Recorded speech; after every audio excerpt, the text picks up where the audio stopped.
It's August. We've got another market update for you. The shift is in play here, and we've got a lot of listings sitting. But we have some other listings going to multiple offers. So at the end, we're going to break down kind of anecdotally what we've been seeing in the market after we've gone through the data. So let's show you here the number of active listings up to 2,400, up from about 2,000 last month. So you can see a pretty steady increase here now that interest rates have increased and it's created this shift in the market. Here we have those 2,403 active listings. And as we've been doing, we're looking at the number of sales per month based on a 12-month average, which was about 934 sales a month. Over the past 3 months, the more recent data, a little bit less, 916 sales average per month. And then the past month, pretty significant drop down to 697 sales. So if we divide the 2,403 active listings by those three numbers, we get three different monthly housing inventory figures. And oh my gosh, we're well over a 3-month housing inventory. Wow. Now, one thing that I will say, which I think differentiates us, is that we use real-time statistics.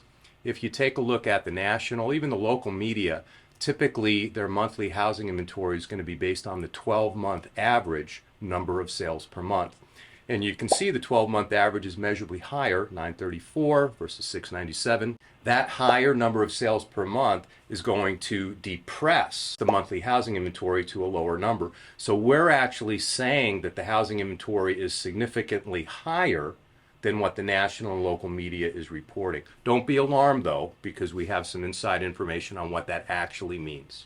And the other thing is we're reporting this right away. Yeah. So it's early August. We're putting these numbers out there. Some other firms are not going to be reporting these numbers for another 3 or even 4 weeks when they finally collect all of their July data. So we're trying to get out there right in front as soon as it's available to share it with you. Yeah, and just as an interesting anecdote, if you are getting updates from another Realtor, take a look at the statistics that they're citing, and they're going to be talking about June numbers on August 1st. We're looking at July numbers, and that's a key difference. So here you can see the 30-day monthly housing inventory over time. And again, last month reported at 2.3 months. Right. Now we're up a full month of additional inventory, up to 3.45 months of inventory. So quick re-explanation of what that means. If no new listings hit the market at the current pace that homes are selling, we would sell out of all the homes in the market in about 3.5 months.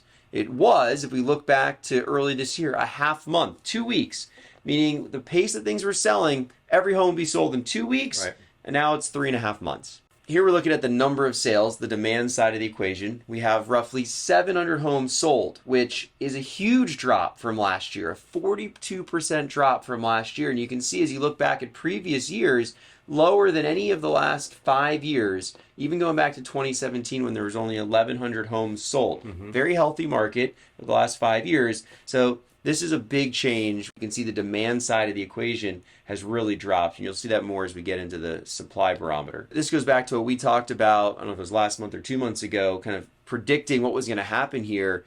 And you'll see this when we talk about this pricing. I think it's the next slide. So why don't we just jump over to that? And you can see the average sale price is actually up year over year. Yeah. So this is a little bit of a shocker, but it goes back to what we were predicting where sellers were just not going to want to sell for less than they thought their home was worth. And they're just going to say, I'm going to sit on the sidelines. What we're going to see more of is withdrawn and expired listings because sellers are just like, well, if it's not going to sell for my price, I'm just not going to sell it. Right. And so that number is going to tick up. Meanwhile, the number of sales is going down. We just saw that. And prices, it's crazy to see them go up, but they're at least going to stay stable. Yeah, and it's not only year over year, which is to be expected, but it's also month over month. So if we look at the other key indicator for the demand side, it's days to sell. And we've been spoiled with ridiculously low numbers for well over 2 years pretty much here. We're at 16 days to sell for the past month. That's a pretty big increase percentage-wise over last month. That's a 60%. Normally that would just be a shocking number, but the absolute numbers are still relatively low, 16 compared to last month, 13. Again, it's an indication of the softening demand, but it's still a very strong indicator for demand. I think this slide's a good reminder for any sellers who have their expectations set on what was happening the last 2 years. But if you look back and say July of 2017, 2018, 35 and 36 days on market was the average. Yeah. And we're still at half that. Yeah. So I think just resetting expectations as a seller, it's not going to sell over the weekend. That's pretty unlikely. You got to give it some time and let the right buyer find your property and make a deal. Yeah. As the market's shifting, I think a key element is recency bias. What folks are used to over the past year, a couple years, and things are changing, but you got to have the broader perspective to really understand the context of what it means to your decisions to buy, sell, and invest. And that's why we like to show multiple years of history. Right. And 2017, 2018, these were all strong years for Austin real estate. Right. So I think it helps put things in perspective and see how insanely strong a seller's market we had in 2021. Right. Here we have the number of new listings. So what we saw was a spike in June. The new listings, 1,800, was more than any of the previous 5 years. And now we're kind of settling in with, I guess we had some people that just were rushing to get their houses on the market. Yeah. And now we're back to kind of the norm, 1,500 homes hitting the market. And you can see over the last several years, this is a pretty good range of where it's been. Yeah, it shows a normalizing trend, and I think the prior month is clearly an indication of fear. Sellers fearing that they're missing out on maximizing their gain, and so we saw a significant bump in the listings coming into the market. And I think what we're seeing in the rest of the data is hopefully people are starting to settle down, realize there's no imminent crash here. And even though people like to post in the comments that the crash is coming, 30%, like everybody that we've been talking to from an expert standpoint, all the data that we've been pulling is not showing that. We're going to have another video coming out here shortly on the 6 reasons why Austin is not going to crash. So make sure to subscribe if you haven't so you get notified when these other videos come out. My favorite statistic when trying to measure the pulse of the market is the listing inventory barometer. And when you look at the numbers, you can see that we're moderating. The past several weeks, we've been trending down from a growing surplus of listings. For the past several weeks, we've been under a 200% ratio, which means that the number of listings coming to the market relative to the number of sales is tightening. So the number of listings is still increasing, but at a slower rate. And that's what normalization looks like. So to me, the chart is an indication of movement towards a balanced market. And when you look at the really huge spikes in May through the beginning of July, all of the uncertainty that we've been grappling with over that period of time really kicked in early, and now people are beginning to normalize and put things into context. So what we're saying is that listings are still going to outpace sales. Yeah. So we'll still have inventory growing. Yeah. But the rate at which it's growing is slowing. Right. That's why we're seeing it go from 250% 4 weeks ago to 190 to 187 to 170. So hopefully this trend continues and it's 168% and then 164%, something Yeah, like that. Correct. And, eventually we'll kind of hit an equilibrium. And that might be at 6 months of inventory. We don't know how much the inventory is going to Right. build to. Right. But we're still not saying that we're going to see prices decline significantly, even Correct. if we have 6 months of inventory. Correct. That is not what we're seeing. As we pointed out in a previous slide, the number of sales in the past month was a really low number. And so I'm anticipating that's going to be ticking up now as we get into the second half of the year. If the number of listings coming to the market holds their historical pattern, we're going to see this tighten up significantly. So, And there's a number of things going on here, right? It isn't just the economy. Right. Austin is very seasonal, and it's been 100+ degrees out there. and hot. Most people try to get away during the summer, and things just slow down from July 15th through the end of August. Then kids are going back to school end of August. So sometimes things are just slow every year around now. Right. So what we'd really be telling is what starts to happen come mid-September. Yeah. And there's a chance that people kind of come back into the swing of things. There's a number of these things going on, one of which is people are back after vacations. The second is that they've been hearing about what's going on in the market long enough, and it's kind of, they've settled with it. Interest rates maybe have settled, which we have an anecdotal update here. The Fed raised the federal funds Right. rate last week by, I think it was 0.75. 0.75, 75 basis points. Right. The linear way of thinking would be that, well, okay, mortgage rates are going to go up by 0.75%. Right. But is that what happened? No, that is not what happened. Mortgage rates actually went down a quarter point. Yes. Which is counterintuitive. So why, if the Fed raised the federal funds rate, did mortgage interest rates go down? They are not the same. Right. And this is our biggest lesson here, because what's been happening up until now is the anticipation Yes. of rates going up. Right. And so mortgage rates have gone up in anticipation. When we're taking a look at making sense of mortgage rates by looking at the Fed's fund rate, intuitively we want to believe or think that they're directly correlated, that the funds rate goes up, mortgage rates are going to go up. Not necessarily true. In an extreme environment where we were with mortgage rates at under 3%, yeah, there's going to be a direct correlation just because it's at such an extreme low level. But now we're moving towards a moderated environment, and the mortgage rates are a very sophisticated group of business people that are tracking not only the federal funds rate, but also the supply and demand for mortgages. So as the demand for mortgages goes down, it's a business. They're pricing the mortgages accordingly to drive volume.